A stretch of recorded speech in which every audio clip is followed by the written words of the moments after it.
When I was in Los Angeles, I went along to see my friend Dennis Soloman King, who's a songwriter, and then we popped along together to see Ralph Cooper, who was in the famous Australian band Air Supply. He was their drummer. We went up to see Ralph in his fabulous apartment, and he started off by telling us how the band discovered suddenly, rather unexpectedly, that they had a hit on their hands.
Yes, Dennis.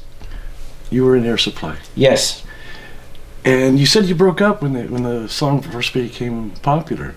Is that When right? when which song came? What? You guys broke up before the song actually became a number one? Oh, at the start of it, that little story is we were together a couple of years and we recorded a lot of what became the biggest hit records. And the song we're talking about is Lost in Love. Right. And we recorded that song. We'd been touring Australia for a couple of years at that point, and there just wasn't there was no interest. Right. You know, we thought it was a great song, but there was just not a lot of interest. It was a kind of a hit in Australia for a minute there, but internationally nothing happened. And the band had kind of done this whole 2-year cycle and got to the point where we didn't know where to go next, and there was really nowhere to go. We were still in Australia, it's a small market, and there was just nowhere to go. So we kind of broke up. So the band kind of broke up. And shortly after that, a guy named Billy Michelle from Arista Records in Los Angeles heard the song, took it to Clive Davis. Clive Davis immediately said, "Oh, this is going to be a big hit," and he released it. It went to number 2 on the American charts.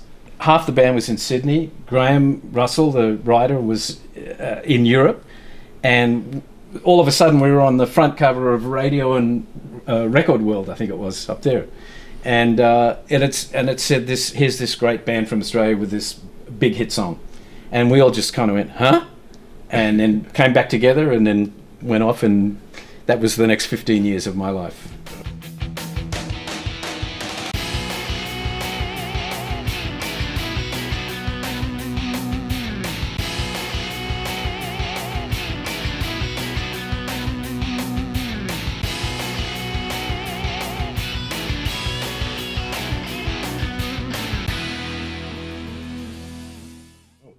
Tell me about one thing I always get wrong. I always forget the name of that island that you said.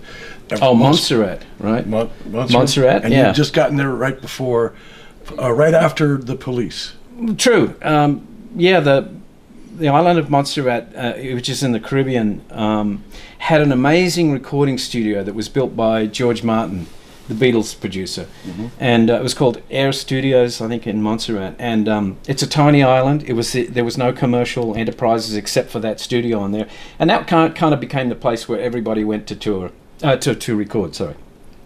So Elton John was there, the Police were there, Paul McCartney recorded there. We went down and recorded a whole bunch of tracks. It was an amazing experience just being on that island and being in a state-of-the-art recording studio, really theoretically or realistically out in the middle of nowhere. Amazing. And so we were there for, probably close to a month doing tracks, and came out of that. And the ending of that story is the manager we had at the time, we thought we had great stuff. I mean, we came out with some really good tracks, which I still think are good tracks, and I have a couple of them still.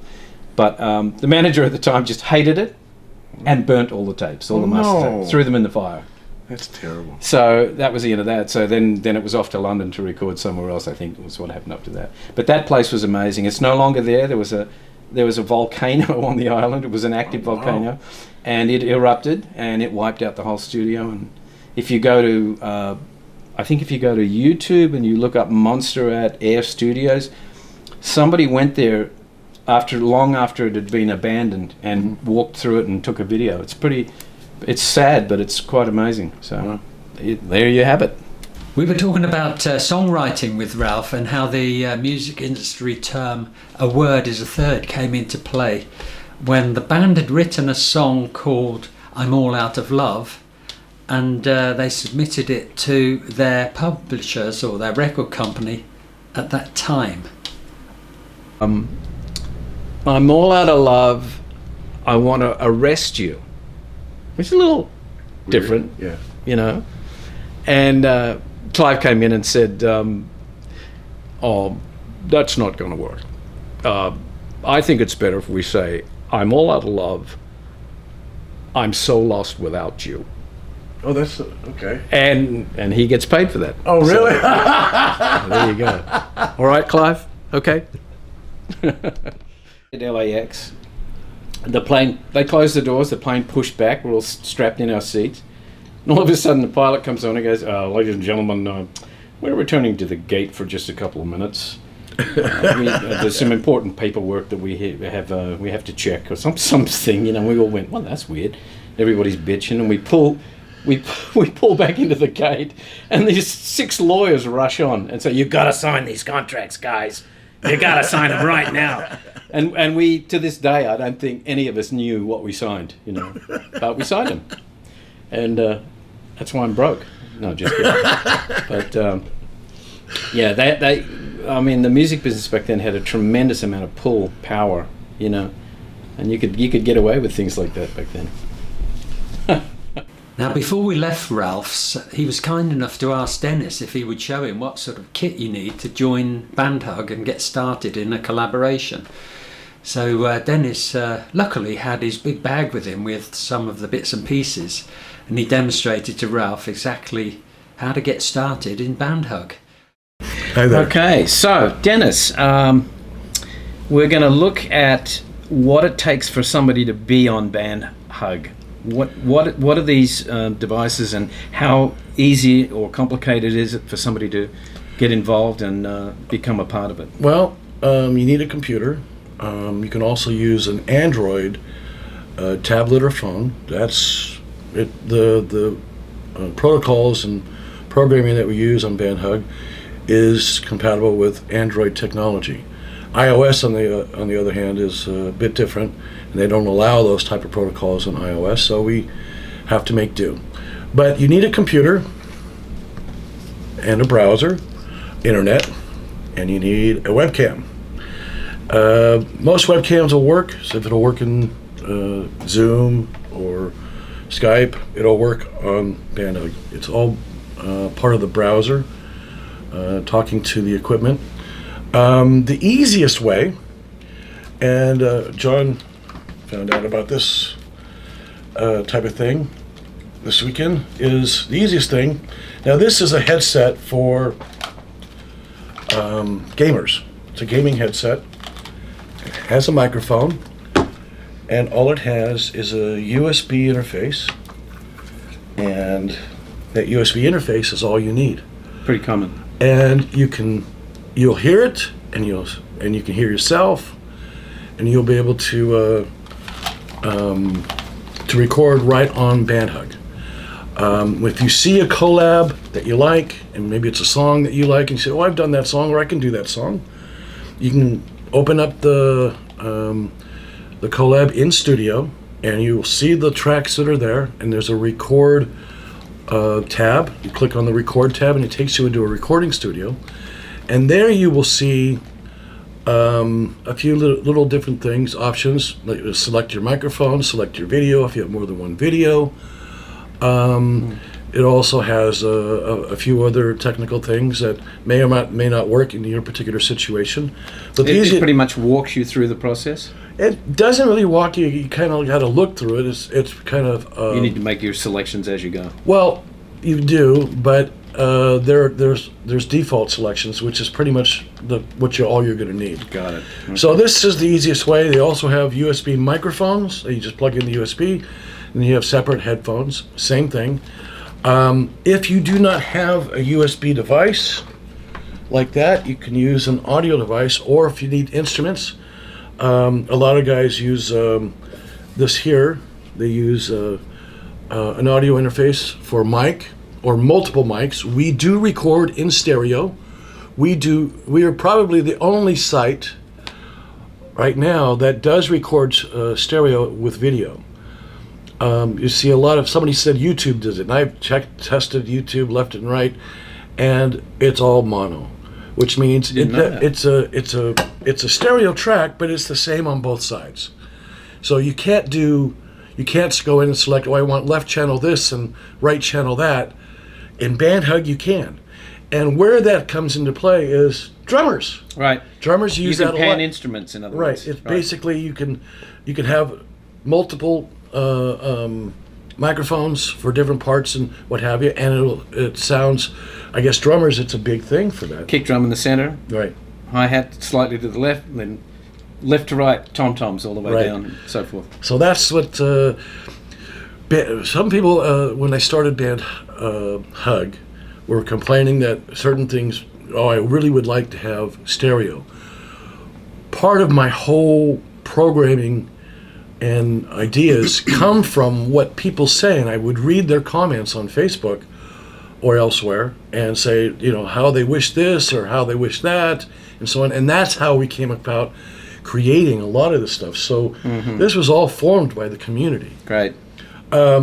This device here, for instruments, for instance, so if you have a guitar or drums or keys, basically, you plug that in here, and you can adjust as you go. So and you listen to the headphones through this device here, through headphones here.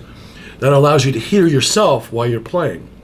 If you were to plug the headphones into your computer, you wouldn't be able to hear yourself. You'd hear what you were playing too, the music, but you wouldn't be able to hear yourself. And so it's really important that you be able to hear yourself, whether you're on the guitar or singing, and that's why you want to plug the headphones directly into the audio device. The audio device is a USB device, so you plug in the USB. So pretty much everything is USB. Yeah, microphones, headphones, splitters, devices, everything's USB. Technically, if you had a laptop with a built-in microphone and webcam, you could record off of that. It doesn't sound that great, but it's possible. It's good. I know people who have done that. That's all they use was their webcam and webcam mic, and they had the headphones on. You can be very creative if you have good ears and you're hearing it. You can use pretty much anything. What's the cost of these things? A good set of headphones, I don't know, $30-$40. Okay. This guy runs about $100, and they have similar devices that are cheap Chinese knockoffs on Amazon for about $40. Very cheap. Webcam, probably $25 or $25 or $30. This one is a special one. This particular one has dual mics, so it's a lot of webcams are mono, but this one has stereo and it has speakers. Oh, that's great. So if you didn't have speakers, you could use that.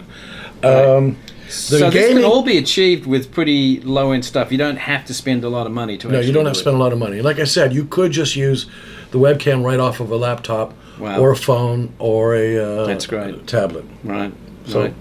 Excellent. And we have the tools to edit, add effects like reverb or boost the sound if it's not loud enough, or change the synchronization to how it's played to the other tracks. Any EQ features in there? Yeah, there is an EQ. We have an EQ. Wow. So you can run an EQ. So it's kind of like you've got your own mini recording studio. That's right, exactly. In fact, we call it the studio. So. Right, terrific. And we have a little tiny DAW that does, you can adjust the sync and volume levels. So you could listen to, watch as it goes along and see all the waveforms for each track, and you can adjust it. and then save it, and then it becomes part of the collab. At the end of the collab, the organizer of the collab would publish the collab, and it becomes a multi-tiled mosaic of everybody playing at the Very same cool. time. So yeah, great way for musicians to interact and record, and you go through that whole process with everybody, and you end up with something that you can keep and play for your friends. And Or post up. A lot of people post on YouTube. A lot of people, what they've been doing is they download each. If you're the organizer, you have the ability to download each track video or audio or both. And when you download the audio, you can load it up into your own little editor. So a lot of guys are getting real creative in doing these editors, adding all these video effects, and fade in and fade out, Great. and zoom in on just one person, and it's very creative. that's excellent. Something that you couldn't do on BandHub, but you can do on BandHug. And what was that website again? BandHug.com. All right. Thanks, Dennis. Okay.